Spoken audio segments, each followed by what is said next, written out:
It's the Black Real Estate Dialogue. Tune in. Tune in. Tune in. Tune in. I'm a huge proponent of multiple sources of income. I don't know who told you that just having a 9 to 5 was the way to go, but I'm telling you right now, that's not it. So a lot of times I tell people, create multiple sources of income, figure out how you can monetize your gifts and your talents. So financial flex I enjoy financial flex. I get to have a conversation with people. I get to learn and just engage with my followers, which is amazing. And that's a growing platform. But also recently launched a course on how to become debt-free and keep your money in your pocket. And then obviously from a real estate perspective, you'll have the question come up about your debt to income ratio, right? So like when I was going through that process and the lender was asking me, how much do you have, how much do you owe in student loans? And I'm like, nothing. How much do you owe in your car loan? I'm like, nothing. And how much credit card debt you have? And I was like, nothing. And that's a really great feeling to be able to say that you have no debt, because it's very rare for a lot of people. A lot of Americans, average thousands of dollars in personal debt. And to be able to come to the table and say, I don't have that, that's going to impact your debt to income ratio, obviously, but also the amount that they will offer you to purchase your investment property in your home.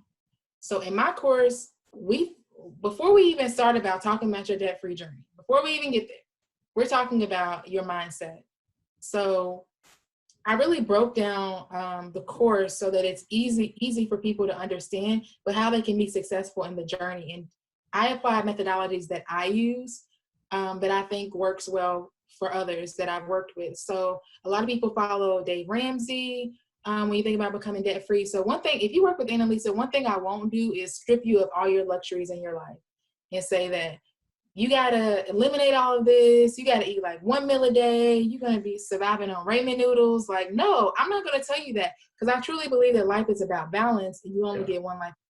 So you have the option to increase your revenue or eliminate your expenses. And sis, if you're telling me that you have to get your nails done every 2 weeks, then go for it. You can do that.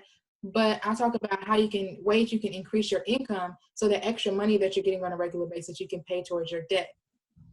So I really break it down in a very easy way in the course. It also comes with access to an exclusive debt-free community on Facebook, which is really picking up pace there. We're just talking about what our savings goals are, what are our September goals on paying off debt. And we're just really educating each other on different tools and things like that. So as this group grows and they pay off debt, I really want to have conversations with them about, investing, how to make more money for yourself, and just really sticking to this wealth mindset, because obviously your debt-free journey, or any journey at that, it's continuous. It's not an end date to it. You just have to continue to maintain it. So yeah, I have financial flex. I have my course, and then I just established, I haven't had a true launch for it, but I'm already getting contracts for people to work with me. So I've created a virtual assistance and social media management company where I work with, and my team works with business owners to help them with the small details while they're focused on creating revenue and strategy to increase the revenue for their company. Because I know, posting content and social media posts takes time, and I don't think people realize that. Especially, it takes a lot of time, especially if you want to engage with your followers. You want to post where it makes sense and how it aligns with your analytics. So I created a company we're going to take all that hard work that you don't have to do, and you can focus on making money and all those kind of things. So that's called Elevated Assist. I will do an official launch sometime soon, but Annalisa's busy, but I already have work with me, so it's been amazing so far. And yeah, we just created multiple sources of income and increasing our monthly cash flow, So yeah, I think that's it. Yeah, I think that's it if I can think of it. Killing it. Did it take you some time to get to a point where you didn't have any debt? Like, what was that like for you? So for me, when I started my financial journey, so I paid off my student loans, my car loans, and my credit card debt in a little over a year. And again, I was in Northern Ohio, a very rural area. So I tell you, Cincinnati doesn't have that much to do. And let me back up for anybody that listens to this that's from Cincinnati. or any of my friends that listen to this, I'm not even a person that goes out that much. I don't even require any city to have a huge like club scene or anything like that. So let me go ahead and set that disclaimer out. You viewing in from Cincinnati don't come from my head. But when I moved it to Lime, Ohio, Northern Ohio, it really wasn't much to do. So I just really wanted to focus on my financial goals. And again, I'm all about multiple sources of income. So I got a part-time job on top of my salary position. And luckily, this part-time job was grossing more money a month than my full-time job. And it only makes, what do I do with this extra money? Pay down my debt. So I use the snowball effect. So I started paying down the smallest amount first. And then next thing, you know, I'm like on my last payment and I'm just like, hoorah, you know, yeah. So it was a very, it was a fun experience. I mean, you get those small wins. You feel good about yourself on paying on your debt. Because the reality of it is, you know, America is in $1 trillion of debt. Most Americans have a lot of debt, and they're not able to be that disciplined to do that. So I congratulate anyone who's, you know, taking the initiative to start a debt-free journey and working towards paying down those debt. Because a lot of people get overwhelmed with their debt, and they try to ignore it. And of course, I think it's important to note that I do talk about good debt and bad debt. And debt that's going to make you money and debt that's not going to make you money, because we're all about acquiring assets and reducing our liabilities and things that don't really make us money. Definitely. Love it. Is there anything else you want to leave with the listeners? I mean, I'm inspired by this conversation because, you know, it's clear to see, you know, you're a very goal-oriented person, a very intentional person. You know, you got the debt out the way, then you got the property, and then you started to grow your different businesses to help people do similar things. So I appreciate you coming on. It's been a really great interview. But is there anything else you want to drive home or leave with the listeners? Yes, because I do also have free services too. So I'm all about helping people get to where they need to go. And I think sometimes people need that extra push and that extra motivation. I needed that extra push. If anybody knew me before 2020, you knew that I was never on social media. I think social media is a little bit weird, but from a business perspective, it works. So I need a little push. Someone basically said, you know, you need to talk about finance related stuff on social media. And I was just like, who cared? Like, who would care what I have to say? Like, that's very weird for me. But my first live that I did in April was probably one of my most popular lives, and most people that I had on live at one time. And I've said this before, that it's probably two reasons why. One, people probably thought it was a glitch, like, why is Annalisa on live right now? It's very, very weird. But also, the first conversation was about becoming debt free, and a lot of people want to pay off a lot of their debt. Are you looking for a community of like-minded individuals and access to experts in real estate? Yeah. Are you interested in real estate but need more support and guidance? You know who it is? The Black Real Estate Dialogue presents the Real Estate Investing Community. No matter how much or how little real estate experience you have, we've created a community for you because your perspective is important.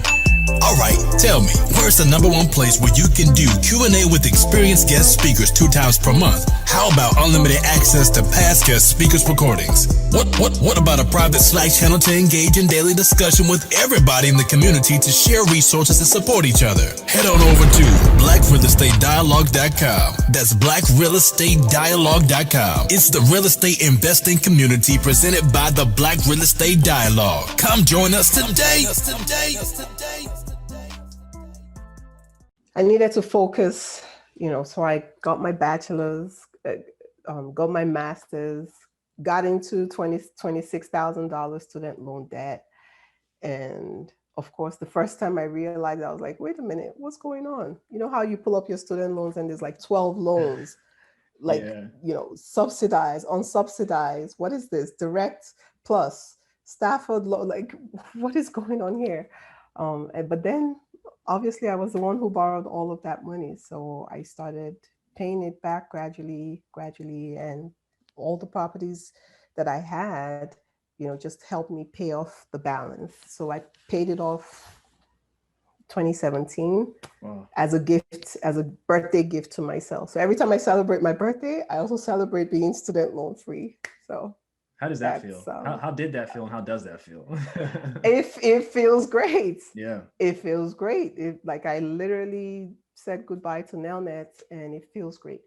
I will say though that I graduated with $26,000, but I also got tuition reimbursement Got from a it. job. So I made sure that I worked for a company that helped me get that offered tuition reimbursement so they could, because I should have graduated with 52,000. Wow. So I should have graduated with more money, but because of the tuition reimbursement, I was able to graduate with way less. And that led me to creating a directory where you can find companies that offer tuition reimbursement. Wow. Mm-hmm. Tell It us more is about that. live. Let's segue into It is, that. yes, thank you. Please, let's. Yeah. So it is live on the site right now. You can sign up. That I think of everything that I've done, that is my life's work. That directory, putting that directory together, because I wanted it was a long journey, just from idea, taking an idea and bringing it straight to life. I wanted to create something that I wish I had when I was going to school, when I was searching at the time. I kept looking, and I couldn't find anything. And putting the directory together, you can search by company, you can search by industry, you can, because we just launched like about a week or two ago. You could search the directory is constantly being updated, but you could search by amount, because the amount that each company offers is very different. Some offer you more, some offer you less, some are unlimited. Some companies have contractual obligations, some companies have, like from day one of hire, you get the reimbursement versus, okay, no, you have to wait till you are, till your, what is it called? What's the word? Till your probation. Some companies say you have to wait for like 6 months or a year before we offer that. So you get a chance to see and pick and plan, because for some people, student loan debt will be the reason why they can't invest in real estate. Mm-hmm. There is a direct correlation between student loan debt and people's inability to buy homes. Yep. To either buy homes for themselves or buy homes as an investment property. And if you decide that the property you're buying is an investment property, the criteria is even much higher, because you have to put more monies down, you have to have reserves, the stakes are higher. Yep. Basically. So it was necessary to create that. And there are a lot of parents who co-sign these loans with their kids, often to the detriment of investing in their retirement account. Mm-hmm. So most parents want to be good parents, and they're like, okay, you know what? I'm just going to help my kid. But your kids can borrow for school. You can't borrow for retirement. Yeah. So again, thinking about that, I'm like, okay, this is for the person, the person who is young and, can, this is for the person who's young, who's ready to go to school, but just can't afford it on their own. This is also for the parent who wants to help their kids. So you can go in there, start being proactive, searching these companies so that you can position and target them. When people talk about student loans and student, I'm like, go find a company that offers tuition reimbursement. Now, it's not a guarantee that, all of you're not going to graduate with student loans, but you'll graduate with way less than you should have. $26,000 was better than $52,000. Yep. It's better than $100,000. Some people have student loans the amount of a mortgage or the price of a home. Yep. So yeah, we have to be especially our community, especially Black women. The statistics is not good for us. We go to school and we're more in debt, I think, than everybody else, actually. Wow. So yeah. Definitely. Thanks for sharing some more information about that. So as far as your investing journey, you mentioned like you got out of debt, which is awesome. Did you continue to buy more in that area when you started back up again? Yes, I continue to buy in that area. If you find a system that works for you, you know, just stick to it. Yeah. Don't try to fix it if it ain't. But if you find a system, and somehow too, when you buy in an area, you find out that it's a good area, and you start owning more, it increases your connection to that area. You start to know more people in that. You start to become a little bit more familiar with that area. I mean, my knowledge of where I invest now versus before I started investing, or should I say when I owned only one property at the time, it's completely different. You know, so the more you invest in an area, if you've picked one area, then, and it's a good, you know, you've done the math, everything checks out, just keep buying in that area. That way you can build relationships. You can, you know, set yourself up there as well. So now I just shuttle between here, there, and sometimes Atlanta. Yeah, definitely. That's awesome. Where's the portfolio stand out now? About how many doors would you say you have now? Right now, 9 doors. Not a Nice. lot. That's Mhm. I think that's a lot. I got one. And I'm sure a lot of people on here will be like, "Dang, she got 9." I think that's awesome. Is it Nine, like not, single family or a mix? no, I don't do single family. Oh, so My only, they're all multifamily. my first is the Okay. only single family I do. So here's a tip: stay away from single family. Tell us more Now about the that. community, the community. You like asking these questions that just kind of put me, you know. People are gonna say have different opinions, just Yeah, like yeah, the property manager yep. conversation. I don't believe in single family homes as investment properties. Now, single family home, if you want to live in it and you don't want to be bothered by anybody, because obviously now you're the internet, you're on Instagram, so you see all these house hacking and stuff like that, and that's great. Single family is great for you too if you just don't want to be bothered with people. But as far as investing goes, just buy more doors. The more doors you can buy on one property, the better it is. The better it is. You you minimize your risk by having, so let's say you bought a fourplex. It's almost impossible. The pandemic aside, just let's kind of just take the pandemic, you know, whatever is going on right now out of the equation. But it's almost impossible for all four doors to be empty at the Mhm. same time. No matter what, at least someone's gonna, even if it's one person or two or three, at least you're gonna have occupants. If you own a single family home, the day that one person tells you I'm leaving, well, there you go. You're right back to zero, where Mhm. you have to put your own money. With the fourplex or the triplex, even if one person left, you still have monies coming in at least before you begin to put your own money. So maybe you might lose your profit. You might lose, you know, a little bit of money, but yeah, just having more doors minimizes your risk of your investment versus just having one door. And if you saw a single family property, you know, let's say for, I'm just throwing numbers, let's say for Yeah. $100,000 and it costs 30,000 or 40 or an extra 50,000 to buy let's say a triplex or a duplex, just do it.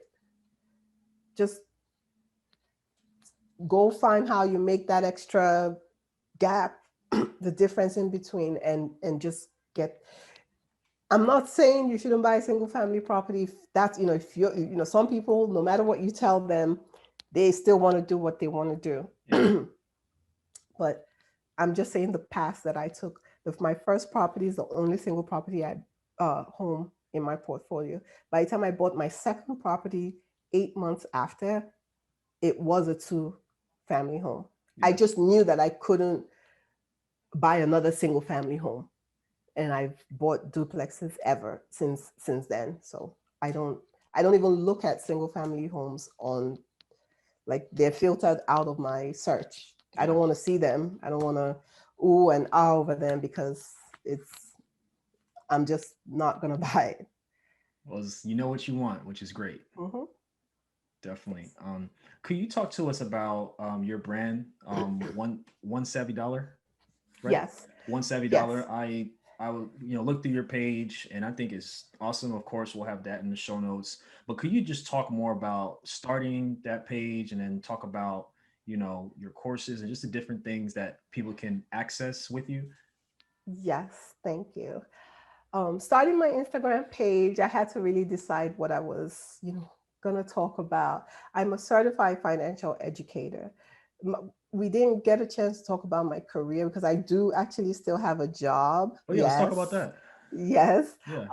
Not to get into it too much, but I started off in the financial industry, which also helped me as far as an individual and as far as making less mistakes with my personal life, because I got to see, I literally had front row seats to other people's lives and just seeing how decisions made, impacts you just all over, and how easily it is to get caught up in the financial system where you're not getting ahead because you're just entangled in this system. Anyways, so being a certified financial educator, because Instagram is, and people are going to tell you, again, another split, just talk about real estate or just talk about personal finance.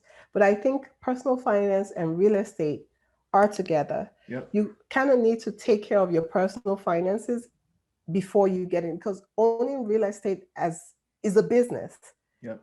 Once you step into the real estate space, you have a business. And most of your actions, if you don't have a firm grip on your own personal finances, you're going to have a hard time. Not that it's impossible for you, but you're just going to have a hard time dealing with your rental, because if you think you have bills on, your personal life, well, your real estate bills are, listen, there's trash, there's water, there's taxes, there's this, there's all kinds of stuff going on there.